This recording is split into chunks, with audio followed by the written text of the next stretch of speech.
Welcome to the musical pit. Hi guys, welcome to my YouTube channel. My name is Laine, and today I am talking all things swing project at Laine Theatre Arts.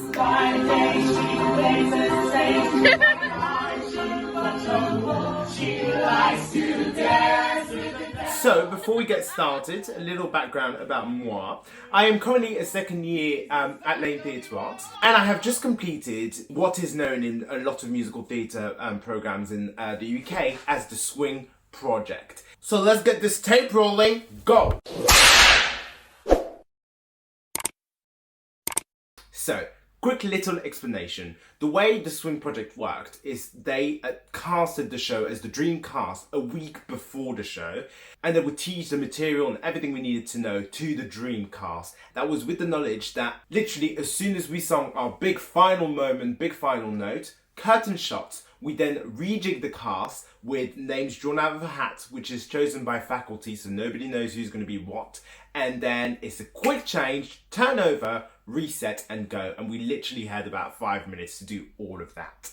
Now, the way it worked is that we were told to put a minimum of 3 characters in a hat that would then be picked up by faculty for us to play in the swing run. Now, that may sound easy enough, however, that has a massive knock-on effect with everybody that was in the ensemble, because you may be in the ensemble and then play a principal role, but that means that whoever was principal role and had it easy by then would now have to take your place as the ensemble member, so they also need to pay attention as to what the ensemble members did. So, just in case you didn't know, a swing in musical theatre is a person who undertakes many different roles. They learn what is known as a track. They learn multiple tracks. So you may know that in musical theatre we have understudies, which are members of the ensemble who also know main parts, so that if the main part happens to leave, an understudy can go and take their place. However, that place will more often than not need to be taken by people, and those people are swings. They know multiple smaller ensemble parts and supporting characters, as well as some bigger parts in case they ever need to fill in. Some swings may know the entirety of the traffic and things that may go on stage, and some other swings will learn specific tracks. Swings are often called the unsung heroes of the industry, and they are the reason why we were able to uphold our industry in the midst of COVID and everything else. With lots of the principal members and ensemble members having to go off, swings were able to save the day. Now, I know for things like Hairspray, they actually had a whole team of swings that were off-site, so that if anybody had came in close contact with COVID or had to leave the show for a period of time, swings could then come in because they hadn't been in contact with those people. So swings are the absolute backbone of the industry. In fact, and I love that phrase, they are the industry insurance policy. Swings is a notoriously difficult thing to do because more often than not you have very little rehearsal and you have a lot of material to learn. When I say little rehearsal, sometimes it's none, so it is very difficult. And in order to combat that and to ensure that we come out as the best performers we can be, Laine Theatre Arts actually do a whole project around it to teach us how to be swings. The way Laine Theatre Arts did it is they chose the first act of a musical. We did The Witches of Eastwick, which is highly recommended. So we had 1 hour and a half session with the musical director and the director, and then we had a 1 hour session with the choreographer later down the week. So we'd learned the entire material in those sorts of split section. Now, because it was swing, we were advised or encouraged to learn as many parts as possible. For instance, if they ever wanted to block a scene, blocking a scene is setting it and knowing where the actors has to go and sit and everything. So essentially it's choreo, but for the acting side of things, blocking.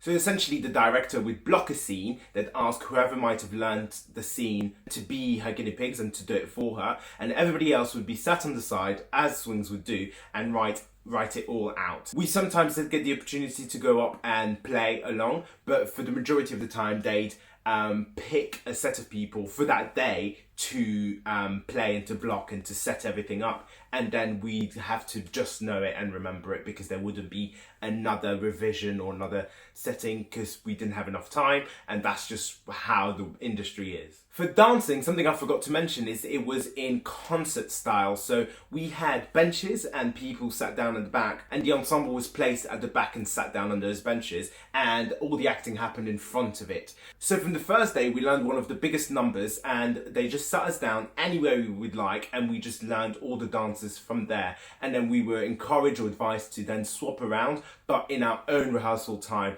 which we had to do ourselves. I was in Cast B, and I was the dance captain for Cast B. Now what they did is they split the entire year into two huge casts, so our year is actually quite small. We're only about 60-65 people in our year. As a year group, we were told that we could swap out benches, and for those who wanted to challenge themselves, including the dance captain who has to know everything, we had to change places within those benches, making it more complicated because of things such as cannons and placements, and where you felt on the bench changed the choreography, if that makes sense. So going back to the process of the entire thing, we had those two aforementioned sessions, the 1.5 hours of acting and singing and the 1 hour of dancing, every single week for about 3 months. And then the last week of term, the week coming up to the performance, we had those entire dates absolutely set out for us to tech the show and to rehearse the show. We had a wonderful creative team. We had our director, Sally O'Brien, who is the vice principal of Laine Theatre Arts and has worked in it for a very long time. She's also a graduate, so she's very well acquainted with how it works, and it was just phenomenal to have her, because we didn't really have the opportunity to work with her prior to the Swing Project. Mark McDonald, who was our musical director, who also happens to be adept for a lot of shows in the West End. By the way, adept is a musician who just comes in on the show because they've had a phone call and they've been told, oh, can you come and play because our keyboardist is ill or has this and this. So adept will then come in and play for the show. So essentially a swing, but for musicians. And finally, we had the wonderful Lisa Ingram, who is the deputy head of jazz at Laine's.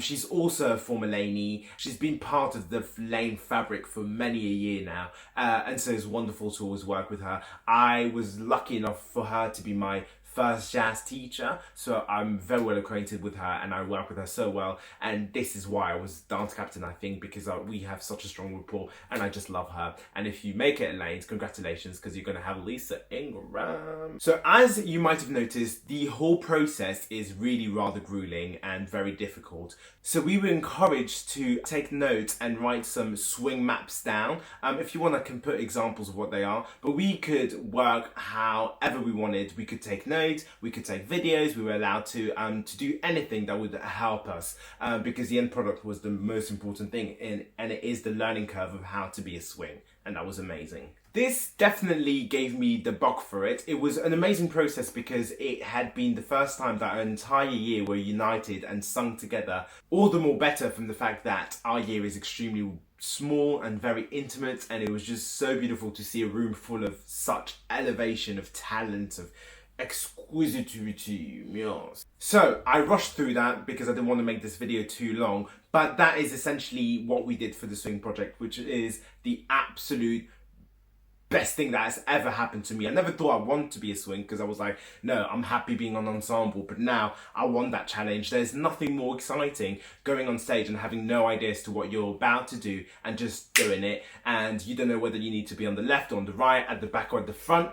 You get that nudge from people, and it's just working as a company and knowing that you've done your homework and that you've learned every single possibility, every single track is just so rewarding. I was fortunate enough to had my name picked out for the main character, who I hadn't performed. I hadn't done any of the scenes with anybody, so it was really true to how a swing would be, and I was just thrown into the deep end, and it was the best thing on the planet. I have to absolutely mention that I have learned an awful lot about being a swing on the Empty Swing Life, which is an Instagram account run by Amy West, who is a associate dance captain, a swing, and she just puts all her experience and how she gets by in this industry as a swing on Instagram, and it's absolute gem. She's a Erdan graduate, so she knows what she's on about, and it is just phenomenal. And that is it for this video. I hope you guys enjoyed it. If you did, please comment, subscribe, do the likes, do all of those things. You know, do all of that. Do it. Just do it. If you have any questions, please DM me. I love receiving your messages and your quick questions. Please do. I'm always there. This is my Instagram if you wish to contact me that way.